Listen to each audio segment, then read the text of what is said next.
हमारे खुदावंद यीशु की अंजील मुकद्दस लूका के मुताबिक उसका 11वां बाब 37 से 41 आयत तक। एक दिन यीशु ने अपनी बातें अभी खत्म ही की थी कि एक फरीसी ने उसकी दावत की कि मेरे यहाँ चाश्त करना।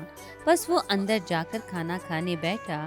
फरीसी ने ये देखकर ताज्जुब किया कि उसने चाश्त से पहले वजू नहीं किया।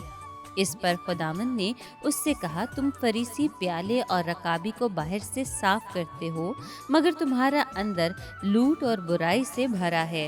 ए नादानो, जिसने बाहर को बनाया, क्या उसने अंदर को नहीं बनाया?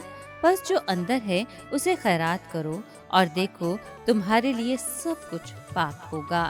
पाक कलाम के पढ़े और सुने जाने पर खुदावंद की बरकत हो। खुदा का शुक्र हो। अजीज दोस्तों, किसी फरीसी ने यीशु की दावत की।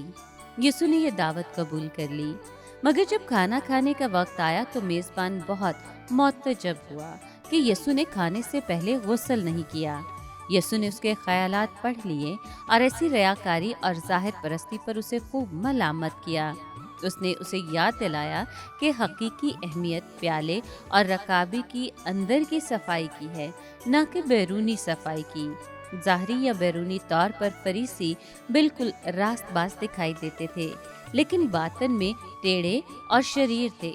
जिस खुदा ने इंसान के बाहर को बनाया है, उसी ने अंदर को भी बनाया है, और वो चाहता है कि हमारी अंदरूनी यानी बातनी जिंदगियां पाक साफ हों। इंसान ज़ाहरी सूरत को देखता है, पर खुदावंद दिल पर नजर करता है। खुदावंद ने देखा कि ये फरीसी कैसे खुदगर्ज और हरीस हैं, इसलिए उसने अपने मेज़बान को कहा कि पहले अपने अंदर की चीज़ें खैरात कर दो। अगर वो दूसरों के साथ मोहब्बत करने का बुनियादी इम्तिहान पास कर ले तो फिर सारी चीज़ें उसके लिए वाकई पाक होंगी।